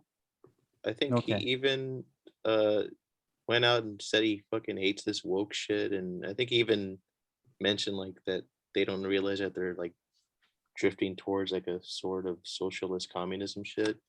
Mhm. But Mm. people like that, they usually bury them for some reason, which is really like that. You should celebrate Yeah. that. Yeah, There's- I mean that's the risk in being in a popular position and speaking against the majority of Mhm. the opinions and stuff out there. Like they end up losing their jobs, their Mhm. agents, their Yeah. for everything. Yeah. Destroy their careers. But if anything, you want like rockers and punks to like be those guys, like to be like fuck you society. I'm Yeah. gonna say what I want. But now it's like where are they? Where the fuck Yeah. are they? Yeah. Like did you hear about Like, that that guy that like left some band because he supported Andy No's book or something? was he like a Yeah. rapper or? No, he was some guy from like some like I think indie band. Oh yeah, I but- think you guys brought him up before. I can't remember his name. I can't remember who that was, band. but I know what you're talking about. Yeah, like I think he tweeted out that he like a good review on the book, and then he got backlash over it, and I think just recently he like left the band because of it.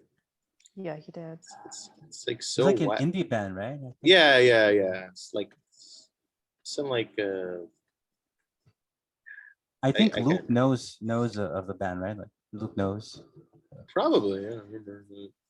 It's just lame that like for like a band to like be such pussies. It's like, where the fuck is this going?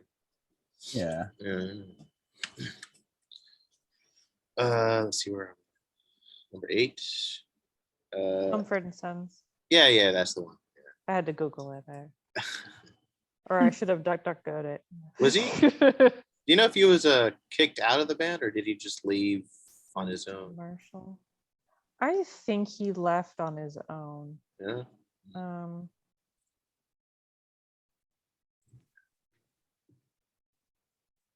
Just Taking how, time away from the band. I wonder like how fans of that band feel about that whole thing. 'Cause Yeah, I don't know. it's just so like annoying. Lame. But yeah, I think he chose to step away from it. Yeah. Fucking music Or at least sucks. that's the semi-official statement. Yeah. This is number 8. Once they have made up their mind, most people would rather commit to being wrong than admit they were wrong. Yeah. Yeah, that's the Yeah. one we're talking about. Yeah, we kind of talked Yeah. about that Yeah, already too. Mhm. There's such like a devotion to like people's beliefs now. It's so bizarre. It is. There was I saw a post the other day. I don't remember who said it, but they were like, you were all ignoring the fact that basically millions of people have suddenly completely changed their view Mhm. and have no way of explaining how they got there. Yeah. But they've changed their view and they'll stand up for their view, but they don't know why they view it. Yeah. Like I was talking to a coworker about like why CRT is just a bad idea. Mhm. And I'm telling them that like I've read a bunch of it, and like I've known about critical race theory for a while now, but they got like really defensive over it, and they asked me if they did like the whole are you an authority figure on it, have you read it all, are you an expert? Like no, but I know it's a bad idea.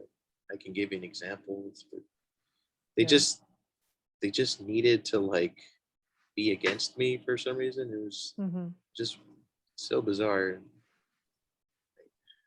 Like, I don't think CRT is good.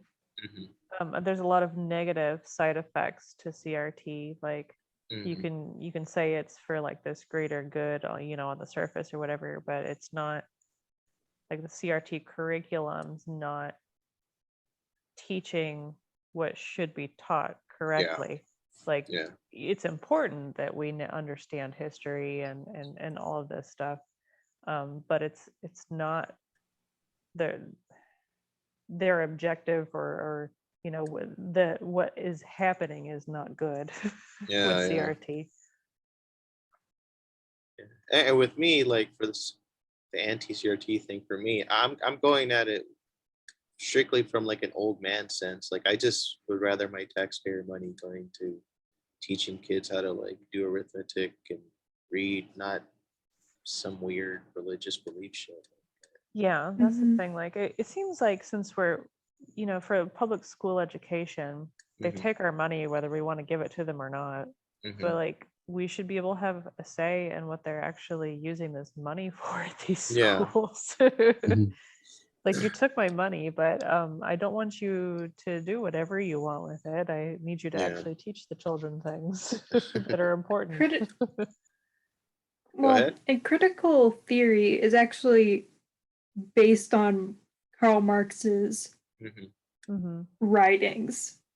Yeah. It's just to lead to division, Yeah. creating an oppressed group, and then communism eventually.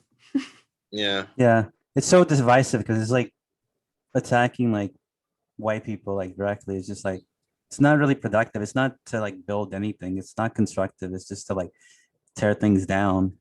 Mhm. And it's interesting because a lot of people say like, how did slavery ever happen? And like, how is it that like black people were so discriminated like back in the day? It's like it was the same way that the same thing that's happening right now to like white people. It's Yeah. like the same thing because there's like I'm sure there's like white people back in the day when that was happening that didn't want to say anything. They just kind of went with it because like, well, it's not me. It's like, well, just Mhm. let it happen. I just don't want to get involved. It's Yeah. like, or I guess, I mean, I don't Be scared. just they're just scared. Like they just didn't want to be part of it. But I'm sure there's like a lot of people that were not for racism, but they wouldn't say Right. anything. And the same thing now. It's like if you're somebody of color like me and you're not saying anything, it's like and you're okay with the racism that's happening against white people. You're just as racist as Yeah. the people from back in the days. Like you're no different. And that's the problem. It's like you need to learn from your history. It's like the same thing is happening. You just go. It's like Yeah. the pendulum is swinging from one side to the other. Yeah. It's like we're all humans. Have you watched any like those leaked like lessons of CRT? Have you seen any of those? I No. don't think so. They're always I've seen Coke's oh the diversity anti-woke training. thing. Yeah, I've Well, seen. the Coke's was like Coca-Cola was like try to be less white. Oh Yeah. yeah. Yeah. And I actually made a print for school, and it was like of this polar bear holding a Coke bottle, and he looked confused because like the polar bear it's a white animal. Yeah. Yeah. Yeah. Was that the But one that like had like a thing of like things that are white or bad? They had like I a think list. that was the that was for the Smithsonian, I Was it believe. that said It was like for being some kind of museum, and it's like being on time yeah, is being on white. time and like Being hardworking is what it's like. Have you like if you're gonna stereotype, there's a whole lot of other races that are hardworking too. yeah. But no, it was It's written weird. by Robin DiAngelo, who did Yeah, all those books. she's kooky as hell too. I, I think they're trying to throw her under a bus right now too. I think they're trying to say that she's not like, of course, like a real critical race theorist or something like that. But it's just nonsense. it's just creepy that it's being taught to our schools. Where you guys are from, is it like being mandatory? Because they're trying to make it mandatory here in Cali. No, Yeah. I'm in Ohio, so no one's gonna stand for that. Okay, Like, that's if you look at a map, it's like last map I saw where it's like states that have banned it. Mhm. Ohio was like pending. nice. Yeah, that's good. I don't I know don't- what the status is for Kentucky. It's definitely not in all schools. Mhm. Like the area I live in seems to be relatively conservative for their public education. Mhm.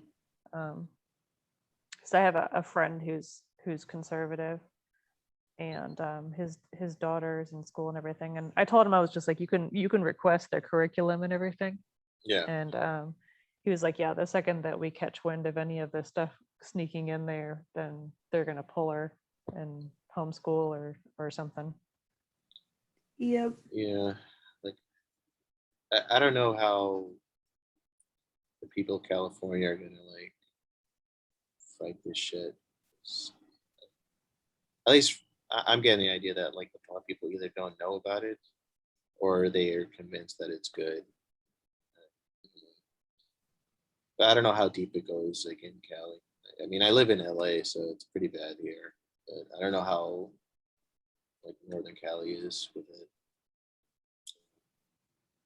Yeah, because I even have like like people in my family that are teachers, and they kind of like they're happy about it, and I don't quite know how to tell them that it's a bad thing. You know, Yeah. they're kind of convinced that it's just good. I mean, it's one of those things that it's just like the left does. They play to people's emotions. Hmm. So if you're against it, you're a bad person. Yeah, 'Cause of course you should be teaching people this, like The So problem race- with go ahead. just the whole problem with teaching kids about race is just horrifying because it teaches you to not like your own race. Like Hmm. the kids will hate, like white kids will hate themselves. Black kids will think that they can never achieve anything in life Hmm. Mhm. because of the racist establishment. You mean like things that the president says? I think he's just senile and old. Like before he went, Legitimately like racist presidents. like I don't think he's a ill-intentioned person as far as that goes. He's so far gone. Oh man. Yeah, Yeah, I think he's- he's just an it's old. Like pretty he was a bad. bad person before, but Yeah. now Yeah. he's just like an old dude that just wants to sleep, Yeah, eat his He ice eat his cream. Let me eat ice his ice cream. cream. it kind of reminds me of in was it Lord of the Rings? Remember that? I think in the Theoden. second is Theoden the king that was Yeah. corrupted by Homeboy. Yeah, he's exactly him. Boy. Yeah, Uh, I guess let's go to number 9. All right. Humans can be trained and conditioned quickly and relatively easily to significantly alter their beliefs for better or worse. Yeah, I guess it has to do more with just propaganda. Yeah. I mean, relatively quickly is sort of a vague time frame, but Mhm, I mean, I would say relatively quickly would be within a couple of years. mhm. Yeah. Oh, I think like a good example that I can use, like where I live at, like the supermarket where that I go to, there's this area where well people are still wearing their masks, like most of them, like 99% of them are still wearing the mask. I'm not wearing the mask because I don't have to, but most of them are. Yeah. And then the other thing is that during the whole alleged pandemic thing, they had like a sign where you're supposed to wait in the middle of the not the line, like the middle of the store. So Mhm. everybody kind of had to line up in the middle to kind of be socially distanced 6 feet.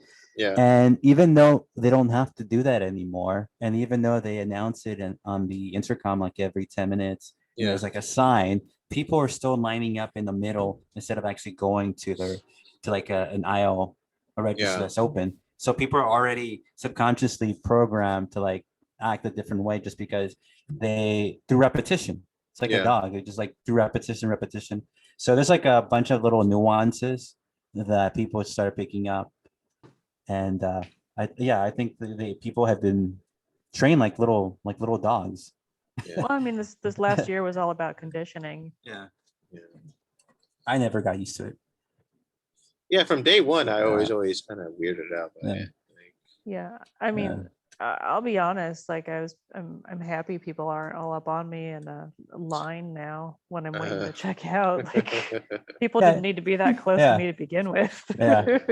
Oh, yeah, like people were afraid to like sneeze too. Like you can't even like sneeze or even like pick your nose in public anymore. It's like the hell, man. It's like, let me pick my nose. It was funny. There was when we still had to wear masks all the time. I think I had gone into Lowe's or something, mhm. and something made me sneeze. Oh no, I started coughing. Oh, 'cause no. I had like Oh, no. inhaled my own spit, and I started coughing really hard, and I was like, oh my Oh, god, no. everybody thinks I have COVID now. Like, but I was in the middle of the store and I couldn't stop doing it. It was awful. Yeah. But I'm even hearing people like saying like, oh, even if they don't have to wear masks, I'm still gonna wear mine because just to be safe. It's Yeah. like safe from Oh. what? What? Yeah. What are you? They weren't scared of? even safe in the Yeah. first place. Yeah. Yeah. And not to be like rude, like some of the healthiest people are like the people who are not wearing masks either. Like Yeah. it's always like the people that are wearing masks. I'm like, it's like growing up, like granted, like when I was growing up, like they would never pick me like that, like first or anything. I was always last. But Mhm.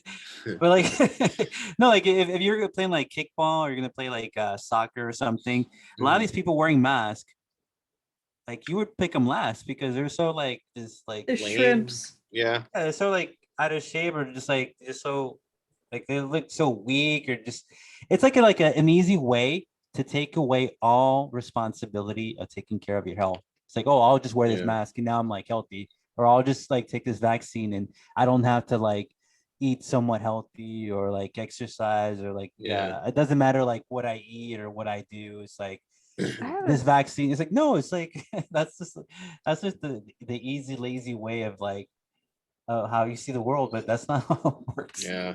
I haven't looked into it a whole lot yet, but I was listening to one of Bongino's Mhm. Mhm. clips, and he was talking about how there was a study or something done about how it's actually unsafe for children to be wearing masks all day, Mhm. just because of I think like the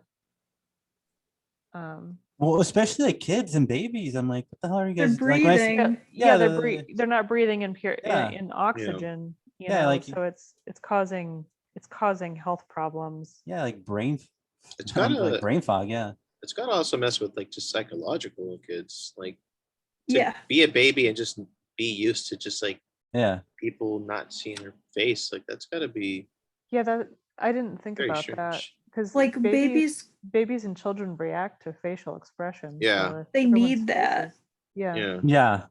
that's interesting. I didn't think about that like psychological effect from something like that.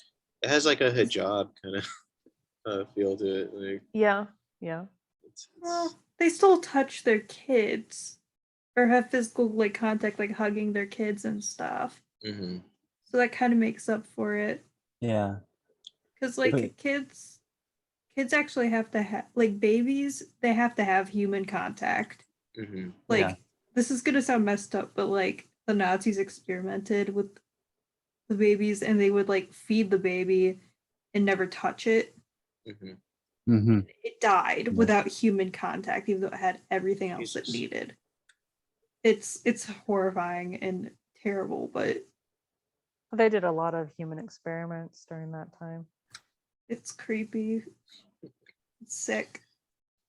Yeah, but Yeah. like even when I would go into public like an outing and I just see like waves of people and like, you just can't see their faces.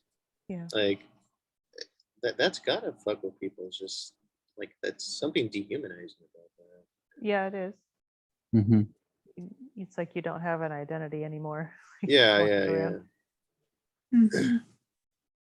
Yeah, I think I mentioned this last week on the show, but the other day, like, there's this girl that works at my job, and she's been there for a few months. And just like the other week, that was the first time I saw her face, and she was just like drinking some water and shit like that. It was this weird moment, like, fuck, like I barely know this person, but just due She's to like- My yeah, church uh-huh. had a big celebration, basically, because like they had to do the mask thing or they'd be shut down by like government Yeah. and stuff. Like they'd get in big trouble, so we had to do that and follow the thing. Mm-hmm. But like once we were like allowed to take the masks off, is like we had name tags. Like everyone put on name tags. We had like this luncheon thing because like no one knew Yeah. what the other people looked like. Yeah. And it's like you almost didn't recognize people. Yeah. It's like when you're, I was just thinking about how, when you're in like elementary school or middle school or something, Mm-hmm. you've only ever seen your teacher in the classroom. And then one day you see your teacher in like the grocery store. Yeah, and you're like, what the fuck? Is that Miss So-and-so? You're like, I can't tell because the lighting's different and they're wearing different clothes. Yeah, they're like in a bad mood too, and yeah. yeah, It's like the difference between like Superman and Clark Kent. Clark Yeah, Kent. Like just the glasses. That's really the only thing that's different. Oh man, it's weird. I guess let's go to the last one. All right. When sufficiently frightened, most people will not only accept authoritarianism, but demand it. Yeah, that was a weird realization I had. Like back when the George Floyd thing first started popping off, I just noticed that like a lot of my friends were posting like kind of Marxist shit, and I mean, granted, they don't really know about this stuff, so I tried to like talk to them. And it's like they demanded to be taken care of by an authority figure. It's the strangest thing. It is weird. That's one of the things I noticed about one of my childhood friends who went like far left, and just like the stuff he's posting all the time is really crazy to think that he's that far gone, especially for being such an intelligent person. Yeah. But there's a lot of that sort of like messaging that he's sharing constantly. Is like, it's not hard, just accept it. And like it's like, but so what are you talking about here? Like It's easy to be told what to do. yeah, It's like a boyfriend being like, what should I get to eat? And the girlfriend's like, here, you just get this. Because it's just easier. Yeah. Or like when you're like becoming an adult and you're still trying to get used to it, like trying to ask your parents like, hey, what should I do about this problem? Yeah. And they're like, figure it out. It's like it's just easier to have someone tell you what to do. that is true. If you don't have to think or do anything for yourself, it's kind of easier. It kind of kills the human spirit. Yeah. Because it's like you're naturally people want to improve and be better and do better. And so like if you can eliminate that part of your human nature, then authoritarianism's perfect. Like living in communism and socialism and everything makes a whole lot of sense. If you don't want to do anything with yourself. Going back to Yeonmi Park, this was also another thing. Like she said, like there were many times where she just wanted to go back to North Korea because it's really hard just to be like imagine like yes, to be independent, to be able to think freely, do whatever you want. It's like it's really difficult. Like it's hard to explain because it's insane an insane concept to us, but Yeah. like I really recommend like watching like one of her videos, or there's like I'll send you guys a link to like the Timcast interview with her. It's just Yeah. Has it's like it she written any books or just yeah, Luke said she wrote Okay. a book, and she's got a YouTube channel that talks about North Korea. yeah. It's just messed up. You won't believe half the stuff. Like I didn't like it was insane. Yeah. It's I have to amazing check what her people out. can go through and endure and escape from. Like I think that's one of the things that's beautiful about our country, how it currently is. Currently, Yeah, well, so, I get, we're not completely gone yet. yeah. But you can come from something like that and come here and build a better life. You have Yeah. that option here to be independent. A lot of people are trying to take that away from us right now, so it's important that people pay attention to that. But that, to be able to escape from something that's absolutely horrific and to go somewhere where you can be safe and be successful and have your own life, I think that's one of the most amazing things about our country. Yeah. Fortunately, it's not cool anymore to think that on a Yeah. popular scale. It's bizarre. It's just, yeah. It's cool to like think being taken care of is the way to go. Yeah. Instead of being independent. Yeah, I think people are afraid of being alone. And I think when like if you ever take like a long bus trip and you're like there just standing like holding on to like the the bar and just standing there and like with your own thoughts. Yeah. It's like that. It's like this is kind of scary. It's like just listening to my own thoughts. So yeah, like I think that's why some people are more inclined to like listen to other people Yeah. because they need a little guidance, a little bit of direction. I think it's not always a bad thing. Yeah. Like having, faith and Mhm.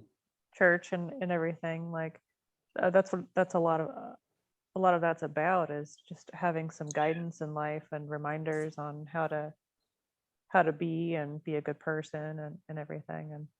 And a lot of people are just following the wrong leaders. Yeah. Yeah. It's Yeah, I think- normal. Oh, I'm sorry. Oh no, go ahead. I was just gonna say like the same thing. Oh, Go ahead. like I think it's like normal to want human companionship because humans aren't built to be alone Mm-hmm. Mhm. in life. Like no one is like a hermit. It's just not it's not normal. So it makes sense that people want To be even around and like with other people.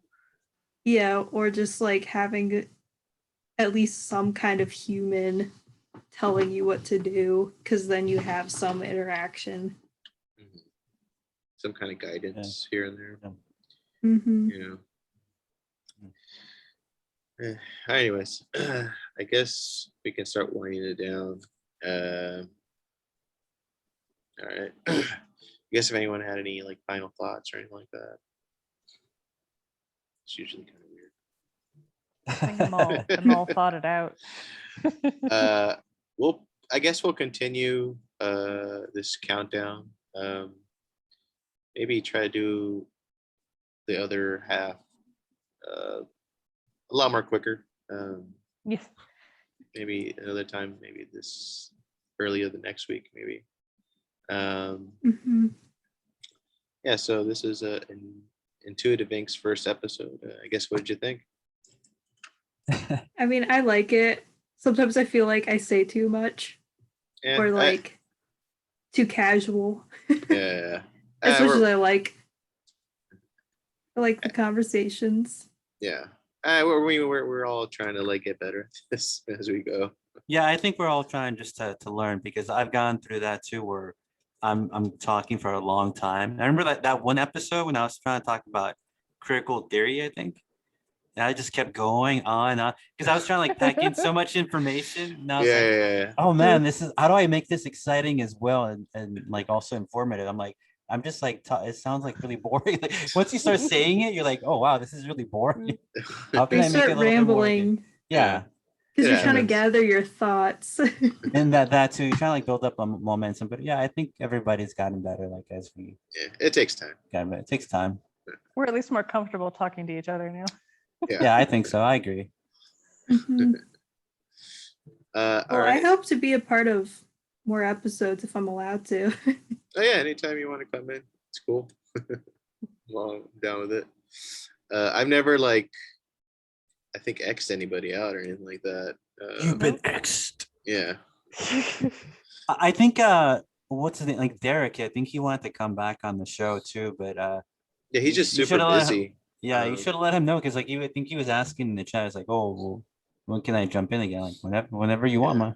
Yeah, I've always tried to tell him like, you could just come in anytime. But I still do send him the invite when I send it to you guys. So Mhm.